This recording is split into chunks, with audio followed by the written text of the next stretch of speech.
Hello, hello, hello, hello. Hello. Hello, sir. How are you? I'm good. How are you? Everything is good. How is Great. the how is the tour going so far? It's great. Great. We're up early here today. We have load in soon, and we're in Atlanta, Georgia today. This is show number 14, I believe. Yeah. Are you playing already any of the new tracks live? Three. Play three new songs. We'll play the three first three singles. Two you've heard, and one which will be out in just 2.5 weeks, called No Apologies. Very good. How is the fans' reaction to those new songs so far?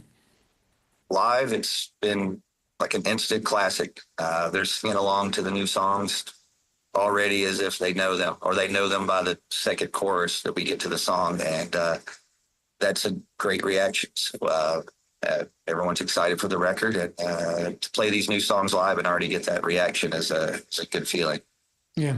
And listening to Mid-Death Crisis, it's a fun record. First of all, listening to it, it's fun, Uh-huh. it's catchy, and you seem to be in a happy place making the record or something because it sounds like it. Yeah, I am. I'm very happy.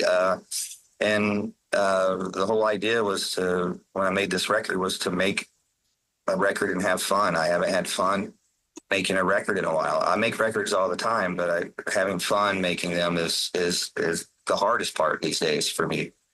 So when making this record, I wanted to have fun, and I had more fun than I could have ever imagined. It was such a rewarding experience, and I came out of the studio excited and ready to keep writing. I've never had that. Usually when I'm done with a recording, I'm done and I don't want to touch a guitar. I was ready to keep writing. So it's just a really good time for me mentally and just all over the place. Doing this for 20 years now, I feel like I got a good grasp on it. I know what I do. And I know how I want to do it now. So, and I wanted to make a fun record, and I did. And it feels like a live record too. It feels energetic. It's alive. It's exactly how I'm feeling right now. Yeah. Oh, what changed in you, to be on that frame of mind? Because sometimes it's not easy to, flick the switch, so to say. Well, it was kind of a flip of the switch. Coming out of COVID, like most people in the world, they had a horrible time for many reasons. And I was one of those people too, coming out of COVID and releasing my record Horrifier. I liked the music on that record, but I did not like me on that record. I didn't like me coming out of COVID. It was just a dark time, and so that was something that I wanted to make sure I didn't do again. And just since COVID and coming out of that, I've just had a couple years to repair myself all over, mentally, physically, and everything. And I needed to make a switch. And the title of this record, Mid Death Crisis, is a laugh or a play on what's happening. I'll be 50 years old next year. Started doing this in my 20s, so it's I just needed to get a grasp on my life and everything, and I'm focused and I'm happy, and this is what you get now. You get this. This is the new re-energized Wednesday 13 for now. Yeah. And when you feel like that, when you're having fun, what you do, it's not much of a, hard work when you're Oh, enjoying doing it. So now you're in that frame of mind where you're not thinking about, what's going to happen in 10 years' time. You're just going with the flow of having fun and play live as much as possible, probably. yeah. I mean, that's all you can do. It's like very fortunate to have my fan base and be able to travel all around the world and book tours everywhere. And it's just it's fun. I don't like to overthink too much. I mean, I put a lot of thought in what I do, but I don't like to overthink anything. It's rock and roll is supposed to be fun, dumb, and spontaneous and unexpected, and that's kind of how I roll. Yeah, and the first single, "When the Devil Commands," it's such a banger. There's no other word to describe it. Such a banger. It's really the perfect setup for the fans when they heard that first song, what the album is going to be about. Yeah, I picked that track. That wasn't anything that the label recommended. I thought very carefully about the songs, and this is the first album where I had a hard time picking a single. I didn't know. I don't have a favorite song on the record. I like the last three songs as much as I like the first three on the record. Uh, but I just thought overall that when the devil commands, that guitar riff and the beat of that song would speak beyond just my normal fan base. I knew my fans would like it, but I'm always looking for that new fan, that person that hasn't heard us. And I thought this song was digestible for everyone like that. Whereas the second single, In Misery, couldn't have been more of a fan put on a plate, Yeah. delivered exactly what they wanted.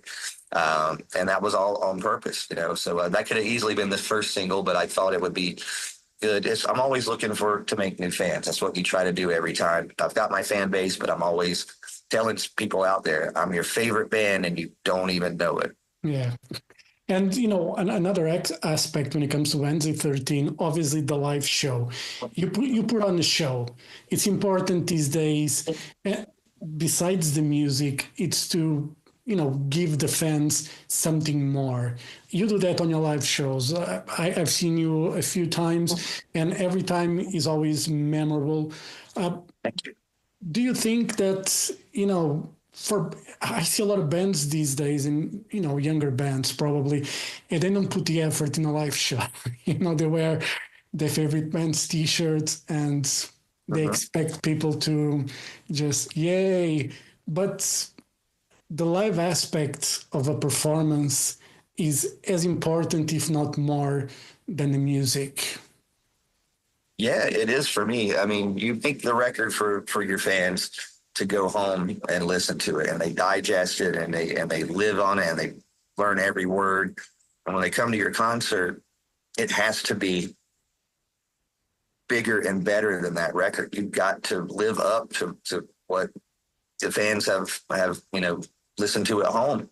So to come to our show, I have to give you twice as much as, or I just go for it. And it isn't all about theatrics and props and things. I mean, it's just an energetic show. Like, that's one thing that I've always relied on is my stage energy and presence. And that comes from watching, people like Dee Snider from Twisted Sister and Alice Cooper. Those are my two heroes. And I watch those guys command a stage, and I do that. And that's very important for me and what I do. And it works for me. But I just see a lot of younger bands coming out. They don't know that musicianship of these kind of bands. They don't even, so it's not their fault that they don't know how to come out and do a show. They just, I don't think they've had the correct teachers there. So for me, I grew up on rock and roll, and I know what it's supposed to be like. And when I go on that stage, I'm carrying the flag for myself and all my heroes. It's important to me. Yeah. And, listening to the record, obviously from start to finish, as I said, it's a very fun, catchy record. Decapitation is a very fun song, That's the next single. That'll be the fourth single of the album. Okay, well, I picked the right one. Yeah. And for me, Decapitation, it's just a fun song. And obviously, let's speak metaphorically. Would you like to see the head on the floor? I don't know. This song, I didn't have anyone in particular. This is literally just a fun song. Like, literally, I was writing music for the record. I'm always on YouTube watching old classic horror films or movie trailers, and there was on TV there was a compilation called Decapitations in Famous Movies, and the main decapitation is from the first Omen film, where this piece of glass flies and cuts this man's head off in slow motion. And I was playing my acoustic guitar, and I played the riff, and I went, decapitation, as that guy's head flew off as I watched it, and it made me laugh. And I ran in the house and told my lady, I said, listen to this. And I played her the chorus, and she just smiled, and she said, that sounds like a Wednesday 13 song. And there you go. Yeah, it's a really, on this record, we can sense that you're having fun, playing and singing? Because I mean, it's obvious you're really enjoying on this record. You're enjoying yourself because, I mean, it's really, really, really a great record. I really cannot compliment you enough when it comes to it. And you're obviously on tour. You in the summer you are coming to Europe. No, Portugal. It's been a long time since you've been here. Yes. What we have to do to bring you here? And I wish I knew the answer to that. As you know, I tour all over the world, and I try to go to places that I've never been before. That's important to me. Portugal was something we did a long time ago. I'm not sure why we didn't go back. Maybe the demand's not as strong. Just tell promoters, tell venues, going online and telling these people that bring shows there that you want to see. Wednesday 13 is how we get back there. Every record we put out, we try to promote and make ourselves heard bigger in places. So hopefully this record will do good enough to get attention of promoters there that'll bring us. I want to tour all over the world. We've never been to South America. We've never been to Mexico. And those are places that we're trying to put on the map too. So fingers crossed soon we'll be there. But it's something that we want to do. And I love touring all over the world and all these places. And that place has been long overdue. Yeah, and last year you revisit the Murderdolls catalog. How was to go back in time, so to say, and revisit those songs and play them live? I loved it because I got a second chance to fix little things that maybe I look back on in the past when and go, man, I wish I could have done that better. So, Murderdolls 23 years ago was my first time doing this professionally and going out around the world and playing these shows. And it happened so fast. I just really had quick memories of it. So when we got to do this for a year and a half and revisit these songs and play all this stuff, I got to think about all those memories. When I was in a town, if I was in Germany, I remember Murderdolls being here. I got to think about all that stuff. And then I got to go on stage, tell these stories, play these songs, and then remember it and have the fans remind me. So it was just I don't even know how to explain it. It was eye-opening to see what the music had done for fans and what it done for me to hear that. So when I came back to write this album, the Murderdolls spirit was in me. You could hear it. It's a fun thing, and I wanted to carry that on because I realized it was something that we did, and maybe I didn't notice till I heard it from my fans, just how important it was and how much it meant to them. And just that sound and everything we did is unique to me. So I just kind of focused back on that sound and wanted to make a record that would be somewhere in that world of Murderdolls and my first record, because that was a good time too. I went straight from Murderdolls into Wednesday 13, and just that time was special. And I tried to recreate it as much as I could. Yeah. Well, was there any song, from the Murderdolls era that, when you revisit live, you were like, damn, this is really like a special song. I know all of songs are special to you in a way, but there was any other song that really, brought more memories or something? Yeah.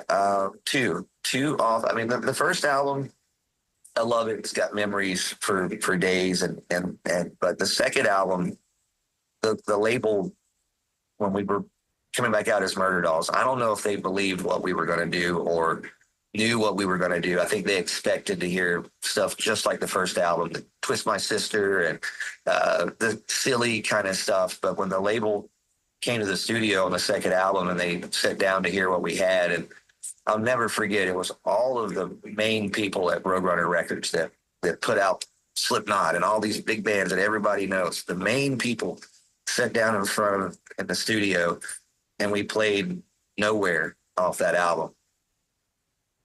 And you should have seen the look on their face. They turned around and looked at us, and their mouths were open like they couldn't believe that we wrote a song that it was radio. It was a hit. They were like, this is a hit.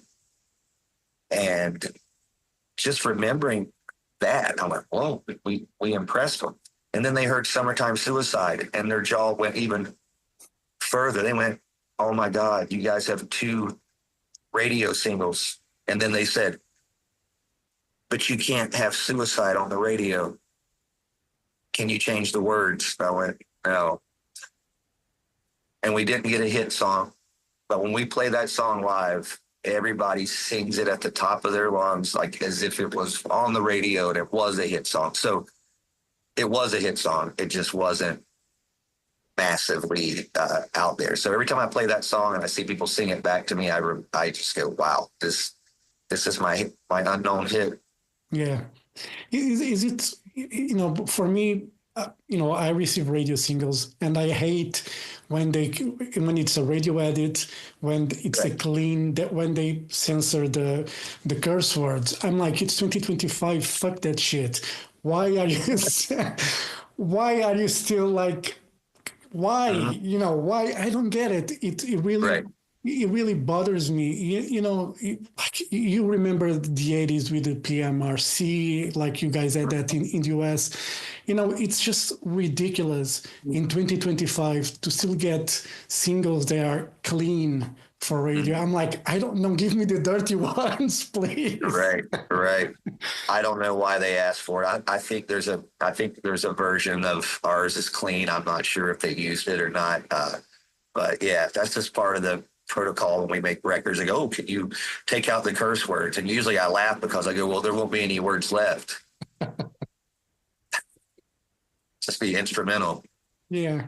I don't know, it's crazy. And for you, for doing this for so long, what is still like a big challenge for you as an artist these days? What do you think it's a big hurdle, so to say, to cross over?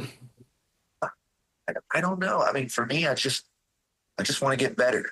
Every day I want to be as good as my rock and roll heroes I look at. When I watch concert videos of Alice Cooper or Twisted Sister or David Bowie or whatever, and I'm just blown away going, wow, I want to walk off stage and make people feel that way. I want my fans to feel that way. So every day I'm trying to be better. I want to be a better vocalist. I want to be a better frontman. And so that's my challenges every day, as there's a war in my head to be better than yesterday. Yeah. And you were mentioning that you came out of the studio, with the will to keep writing. Are you collecting ideas or for a follow-up? You feel inspired to do that? Yeah, already. I'm already coming up with lyrics. I've got a couple of song titles. I've got some riffs here and there, but I haven't sat down and focused on anything yet. But I know as soon as I turn that switch on, it's gonna come out. So I'm excited, and it's going to be in the same vein, probably even a little more rock. I've experimented in the metal world as much as I want to, so I'm just going to go back and keep it going where this is, just a little more rock, a little more fun, and just kind of focusing on what I think is the strong points of what I do and what I like and what my fans like the most. Yeah. And, when you have like a song title, you normally have an idea of the structure of, of a melody kind of a thing that it's going to be good for that title. Kind of. Yeah. I mean, there's certain songs that I know if I write a title, I go, oh, well, that's going to be the spooky song. So I don't have to make that. That's something I'll create later. But like usually songs like Decapitation, I try to make it as sing along and catchy and as fun as I possibly can. So with that one, that was like an instant one. I knew, oh, I got this down. But other songs take a little more work and things, but certain ones just pop out. Yeah. And, just to wrap it up, horror movies, you're obviously a fan, Halloween, all that stuff. What has been the last horror movie that impressed you the most?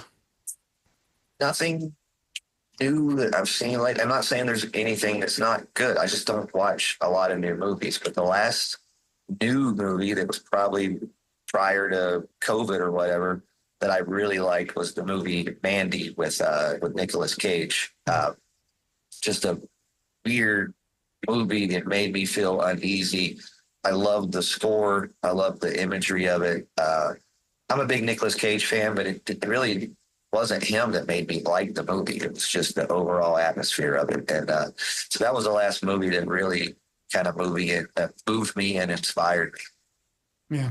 You mentioned The Omen, the first one, the original. I think that's the one you were mentioning. It's one of my favorite movies of all time. And, the detail that they had back then of focusing on the eyes of the actors to Oh create yeah, that sense of fear.